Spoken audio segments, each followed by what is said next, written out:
2 ಅರಳಿ ಎಲೆಯಿಂದ ನೀವು ಯಾರನ್ನು ಬೇಕಾದರೂ ವಶೀಕರಣಕ್ಕೆ ಮಾಡಿಕೊಳ್ಳಬಹುದು. ಈ ವಶೀಕರಣ ವಿಧಾನವನ್ನು ಮಾಡಲು ನಿಮಗೆ ಬೇಕಾಗುವುದು 4 ಲವಂಗ, ಸ್ವಲ್ಪ ಪ್ರಮಾಣದಲ್ಲಿ ಕುಂಕುಮ ಮತ್ತು 2 ಅರಳಿ ಎಲೆಗಳು ಬೇಕಾಗುತ್ತದೆ. ಬನ್ನಿ ಈಗ ಈ ವಶೀಕರಣ ವಿಧಾನವನ್ನು ಹೇಗೆ ಮಾಡುತ್ತಾರೆ ಎಂಬುದನ್ನು ಹೇಳಿಕೊಡುತ್ತೇವೆ. ಮೊದಲಿಗೆ ಒಂದು ಅರಳಿಯ ಎಲೆಯ ಮೇಲೆ ನಿಮ್ಮ ಹೆಸರನ್ನು ಬರೆದುಕೊಳ್ಳಿ. ನಿಮ್ಮ ಹೆಸರನ್ನು ಬರೆದ ಆದ ನಂತರ ಲೆಫ್ಟ್ ಸೈಡ್ ಒಂದು ಸ್ವಸ್ತಿಕ ಚಿಹ್ನೆಯನ್ನು ರಚಿಸಿಕೊಳ್ಳಿ. ಹೀಗೆ ಒಂದು ಸ್ವಸ್ತಿಕ ಚಿಹ್ನೆಯನ್ನು ರಚಿಸಿಕೊಳ್ಳಿ. ನೋಡಿ, ಈಗ ಮೊದಲಿಗೆ ನಿಮ್ಮ ಹೆಸರು ಮತ್ತು ಒಂದು ಸ್ವಸ್ತಿಕ ಚಿಹ್ನೆಯನ್ನು ಮಾಡಿಕೊಳ್ಳಬೇಕಾಗುತ್ತದೆ. ಈಗ ಎರಡನೆಯ ಎಲೆಯ ಮೇಲೆ ಮೊದಲಿಗೆ ಆ ವ್ಯಕ್ತಿಯ ಹೆಸರನ್ನು ಬರೆದುಕೊಳ್ಳಿ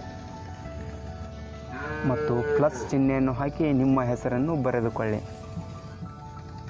ಎರಡೂ ಹೆಸರು ಬರೆದಾದ ನಂತರ ಲೆಫ್ಟ್ ಸೈಡ್ ಒಂದು ಸ್ವಸ್ತಿಕ ಚಿಹ್ನೆಯನ್ನು ರಚಿಸಿಕೊಳ್ಳಿ. ನೋಡಿ ಸ್ನೇಹಿತರೆ, ಹೀಗೆ ಒಂದು ಸ್ವಸ್ತಿಕ ಚಿಹ್ನೆಯನ್ನು ರಚಿಸಬೇಕಾಗುತ್ತದೆ. ನೋಡಿ, ಮೊದಲಿಗೆ ಆ ವ್ಯಕ್ತಿಯ ಹೆಸರು ಪ್ಲಸ್ ಚಿಹ್ನೆ ಹಾಕಿ ನಿಮ್ಮ ಹೆಸರು, ನಂತರ ಒಂದು ಸ್ವಸ್ತಿಕ ಚಿಹ್ನೆಯನ್ನು ರಚಿಸಬೇಕಾಗುತ್ತದೆ. ಹೀಗೆ ಎರಡೂ ಎಲೆಯ ಮೇಲೆ ಹೆಸರುಗಳು ಬರೆದ ಆದ ನಂತರ ಈಗ 4 ಲವಂಗವನ್ನು ತೆಗೆದುಕೊಳ್ಳಿ. ಅದರಲ್ಲಿ 2 ಲವಂಗ ಮೊದಲನೇ ಅರಳಿಯ ಎಲೆಯ ಮೇಲೆ ಇಟ್ಟುಕೊಳ್ಳಿ ಮತ್ತು ಇನ್ನೂ 2 ಲವಂಗ ಇನ್ನೊಂದು ಎಲೆಯ ಮೇಲೆ ಇಟ್ಟುಕೊಳ್ಳಿ.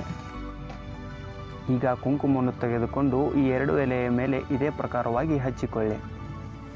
ಇದು ತುಂಬಾ ಶಕ್ತಿಶಾಲಿ ಮತ್ತು ಅತ್ಯಂತ ಪ್ರಭಾವಶಾಲಿಯಾದ ವಶೀಕರಣ ತಂತ್ರವಾಗಿದೆ. ಯಾವುದೇ ಕಾರಣಕ್ಕೂ ಈ ತಂತ್ರವನ್ನು ಒಳ್ಳೆಯ ಕೆಲಸಕ್ಕೆ ಮಾತ್ರ ಉಪಯೋಗಿಸಿಕೊಳ್ಳಿ. ಹೀಗೆ ಈ 2 ಅರಳಿಯ ಎಲೆಯ ಮೇಲೆ ಲವಂಗವನ್ನು ಇಟ್ಟು ಕುಂಕುಮವನ್ನು ಹಚ್ಚಿಕೊಳ್ಳಬೇಕಾಗುತ್ತದೆ.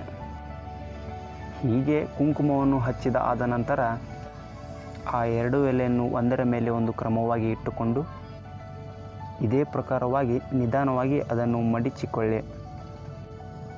ಹೀಗೆ ಮಡಿಚಿದ ಆದ ನಂತರ ಆ ಎಲೆಯನ್ನು ತೆಗೆದುಕೊಂಡು ಹೋಗಿ ಬೇವಿನ ಮರದ ಕೆಳಗೆ ಅಡ್ಡಿ ಮುಚ್ಚಿ ಬರಬೇಕಾಗುತ್ತದೆ.